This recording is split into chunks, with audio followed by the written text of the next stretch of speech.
के धमतरी जिले के क्षेत्र में कल शाम अचानक बेमौसम बरसात और ओलावृष्टि से किसानों की फसल पूरी तरह बर्बाद हो चुकी है। अब किसानों के माथे पर चिंता की लकीरें साफ देखने को मिल रही हैं। अंचल में हुए बेमौसम ओलावृष्टि और बारिश होने से किसान मायूस हो गए हैं। लॉकडाउन की चुनौतियों के बीच कड़ी मेहनत करके किसान अपनी फसल तैयार करके अपने सपने संजो रहे किसानों को आज बड़ा झटका लगा है। एक और आज कहीं कहीं पर फसल पूरी तरह कटाई शुरू हुआ तो कहीं पर फसल पूरी तैयार दिख रही थी और कहीं एक सप्ताह के अंदर फसल को काटने को तैयार किसान काफी खुश थे, पर अब किसान पूरी तरह बर्बाद हो चुका है। रैक में फसल बोए किसान को तो अब कर्जे की चिंता सता रही है। नाम लीपचंद साहू है। मैं ग्राम सांकरा का कृषक मजदूर हूँ।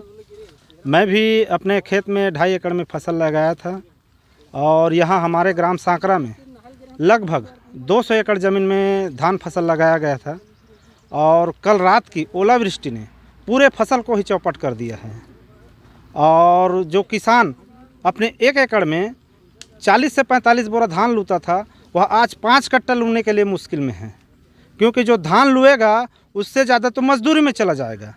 इसलिए मैं शासन से अनुरोध कर रहा हूँ कि इस ओलावृष्टि के कारण जो फसल नुकसान हुआ है उसे किसानों को कुछ सहायता के लिए सहयोग राशि प्रदान करें।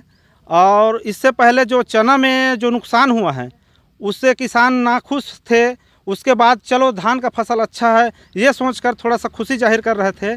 इसको अब ओलावृष्टि करके फसल नुकसान करके किसानों को पूरी तरह से चौपट कर दिया है।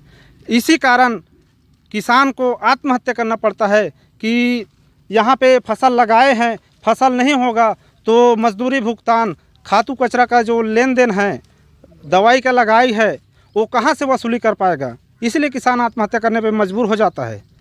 और मैं शासन से अनुरोध करूँगा कि इस फसल नुकसान के तहत क्षतिपूर्ति के लिए कुछ भी दे, किसान उसमें खुश रहेंगे।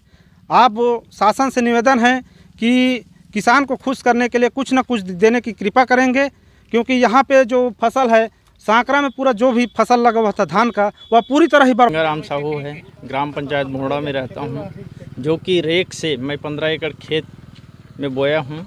उसमें ओलावृष्टि से मेरा फसल पूरा बर्बाद हो चुका है, जिससे शासन से अनुरोध है कि कुछ राहत देने की कृपा करें। और उधारी में दवाई खाद लिए हैं उसके भी देने लायक नहीं है और फसल को लूने की लायक भी नहीं है। अगर लुआई करते हैं तो उसके मजदूरी देने की पूर्ति भी नहीं।